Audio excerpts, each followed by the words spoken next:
stop for a second. Can you come back to me? Yes. Sure. Tommy Kinsey, my favorite athlete, probably guess mine. Nice. Please, somebody say yours. Evan. I'm Evan Shepard, and my favorite athlete is Steve Freeman.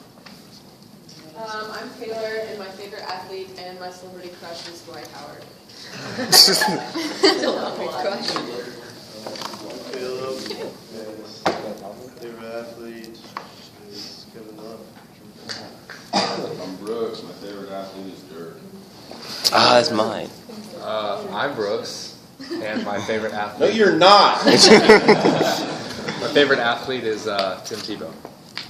I'm Tori. My favorite athlete is Peyton Manning. I'm Jason. My favorite athlete is RG3. Chandler, I don't have a favorite athlete. I'm Colin. My favorite athlete is Richard Sherman. All right, you can record now. All right. Oh my God. My name is Tyrus, and my favorite athlete is DeMarco Murray. I'm Nick, my favorite athlete is Johnny Manziel. I'm Avery, my favorite athlete is Ray Lewis. I'm Jonathan, favorite athlete is Brooks. I'm Bradley. My favorite athlete is Dirk Nowitzki. Okay, I'm Emily. My favorite athlete is Misty May Trainer. You want to go? What about Garrett? Name and favorite athlete. Ooh, I'm Garrett, and my favorite athlete is probably either Tom Brady or Brady Quinn. My name's Austin, and my favorite athlete was Daniel Tomlinson. Oh, Was. Yeah. He's not an athlete I got mine anymore. now. Last name. My name's He said Caitlin, was. and my favorite athlete is Ian Simpson.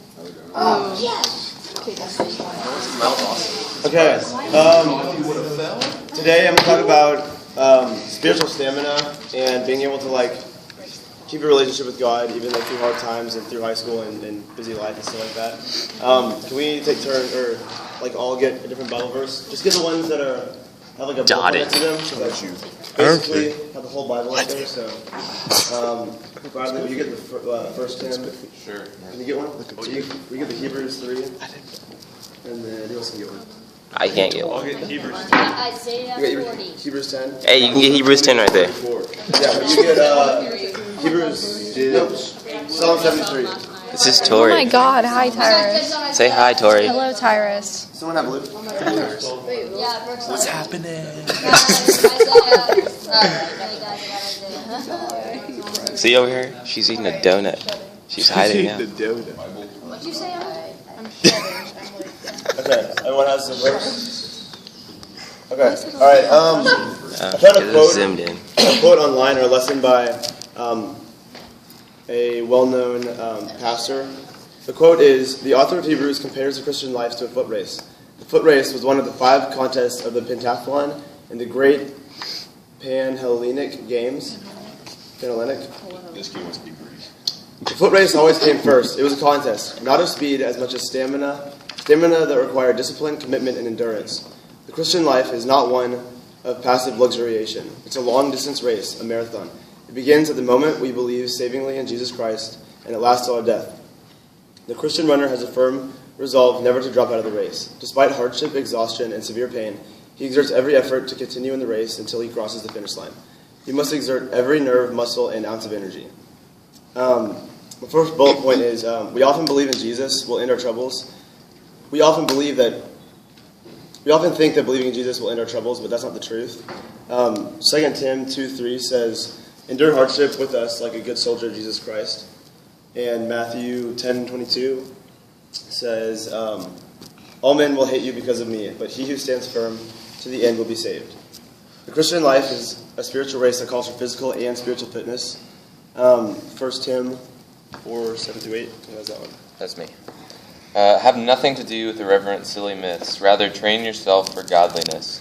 For while bodily training is of some value, godliness is of value in every way, as it holds promise for the present life and also for the life to come. Be motivated by, I think I have 3 things on here. The first one is by other Christians running the race beside you, which is friends, parents, youth pastors, and mentors. Hebrews 12:1 says, "Therefore, since we are surrounded by such a great cloud of witnesses, let us run with perseverance the race marked out for us." And then Hebrews 3. See to it, brothers, that none of you has a sinful, unbelieving heart that turns away from the living God. But encourage one another daily, as long as it is called today, so that none of you will be hardened by sin's deceitfulness. Who has Hebrews 10? Right here. And let us consider each other carefully for the purpose of sparking love and good deeds. Don't stop meeting each other with believers, which some people have gone into the habit of doing. Instead, encourage each other, especially as you see the day drawing near. Will you read that one more time? Okay. And let us consider each other carefully for the purpose of sparking love and good deeds. Don't stop meeting each other with believers, which some people have gone into the habit of doing. Instead, encourage each other, especially as you see the day drawing near.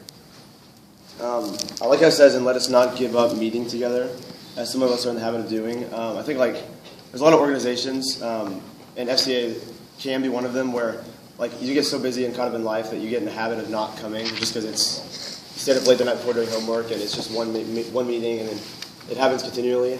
I think having fellowship with other Christians at school really helps with the race and keeping you motivated. And so I think it's not that big of a deal if you miss a couple FCAs, but I think it's really important to keep, even if it's not FCA, even if it's through a youth group, it's important to keep meeting with them and just maintaining fellowship with them. The Christian life is not a solo life; it's meant to be run with others. The next one is be motivated by Christians that died as martyrs and saints. We read Hebrews 13. Yeah. Remember your leaders who taught you the word of God. Think of all the good that has come from their lives and follow the example of their faith. Jesus Christ is the same yesterday, today, and forever. Yeah.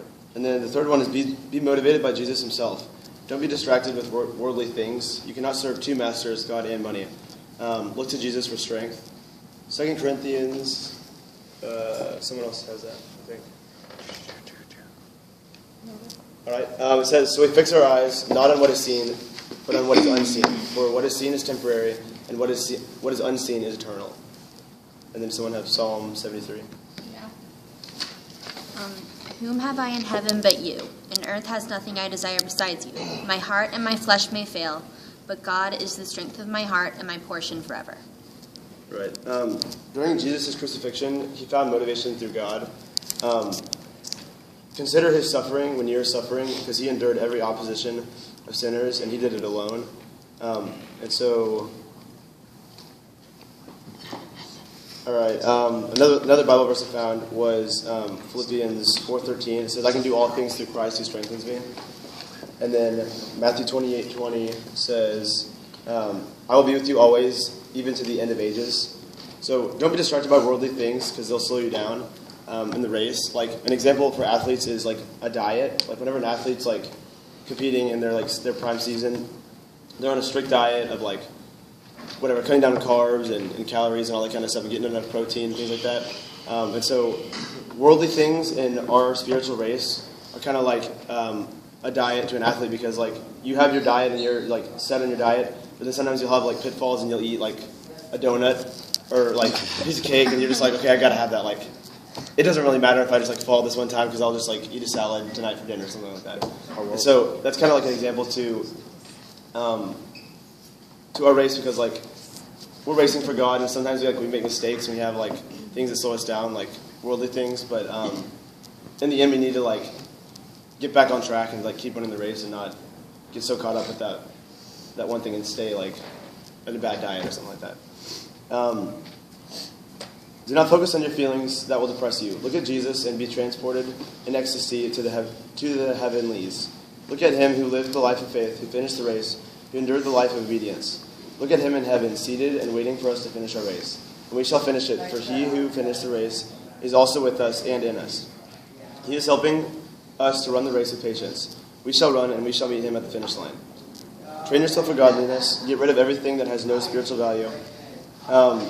The Greek runners in the first Olympics ran naked, and so that just kind of represents lose all the weight that impedes us, that impedes our life of faith. Does someone have Luke 21? But watch yourselves, lest your hearts be weighed down with dissipation and drunkenness and the cares of this life, and that day come upon you suddenly like a trap. Another thing I have is get rid of sin, pride, greed, envy, addictions, anything that will slow you down from chasing God and finishing in heaven. Pace yourself. Replenish in the word and through prayer like a runner does with water. The spiritual life is also like an athlete's life or a race because whenever you're running it, like you kind of like get tired and get slowed down, and so like replenish yourself with water. You're like not thirsty anymore and you keep going. The spiritual life is the same way because whenever you're going, you'll get like just tired and worn out. Like replenish yourself in the word and praying every day, and with like fellowship with others. And I think it's a good analogy to compare it to water because it's basically the same concept. Do you not know? Have you not heard? The Lord is the everlasting God, the creator of the ends of the earth. He will not grow tired or weary, and his understanding no one can fathom. He gives strength to the weary and increases the power of the weak. Even youths grow tired and weary, and young men stumble and fall. But those who hope in the Lord will renew their strength. They will soar like wings on eagles. They will run and not grow weary, and they will walk and not be faint. That was actually one of the ones that someone else said. Sorry. That one's I think is like perfect for this. When talking about the spiritual race, and then the last one is Matthew 25:21. I have that. It says, this isn't the verse yet, but it says, "Look to Jesus, keep running the race until it's finished, and you meet the Lord, and he will say, quote, 'Well done, good and faithful servant. You have been faithful with a few things. I will put you in charge of many things. Come and share your master's happiness.'"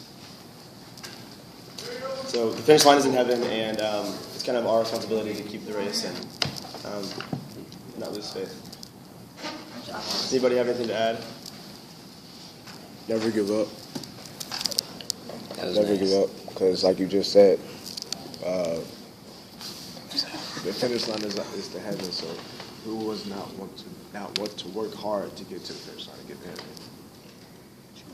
The verse I read, the second half of it talks about how like the day of judgment will like surprise you when it comes. So you have to be like steadfast to make sure that when you're surprised, you're not surprised that you're not going to get into heaven if you're not being steadfast with your love. That's a good point.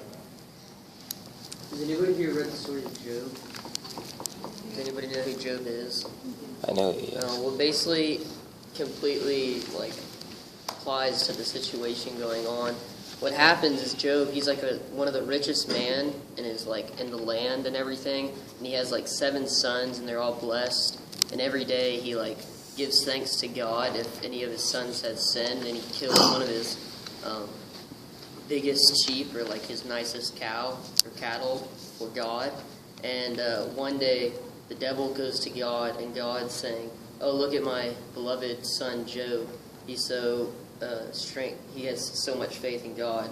And the devil basically says, "I bet if I could do anything to him that he would bow down and curse you."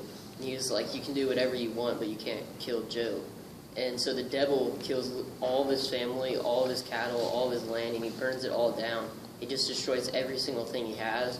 And Job gets on his knees and he like takes off his clothes and he's like, "I'm sorry, Father, if I've sinned."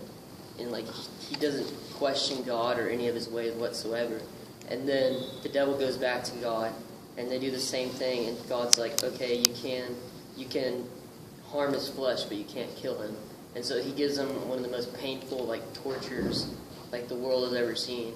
And it's like extremely, extremely painful. And Job still doesn't do anything. He remains in faith. It's just like, geez. Yeah, it's crazy.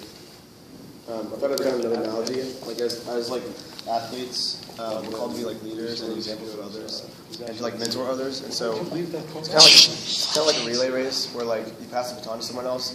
So there's a part where you're running your race, and then there's that little transition where the person is in front of you and you start running, and you're just right behind them. It's kind of like that transition when they're both running. It's kind of like you like got like teaching them and like training them and like putting your stuff like your word into them, and then eventually like whenever you die and go to heaven, you're gonna pass the baton to them, and it's gonna be their chance to go on and train someone else and hand off the baton to them. And so this is kind of an analogy I thought of. Anything else to add? Running? Yeah. Yeah. It's true. Is it? All right, you guys want to do prayer requests? Sure. All right.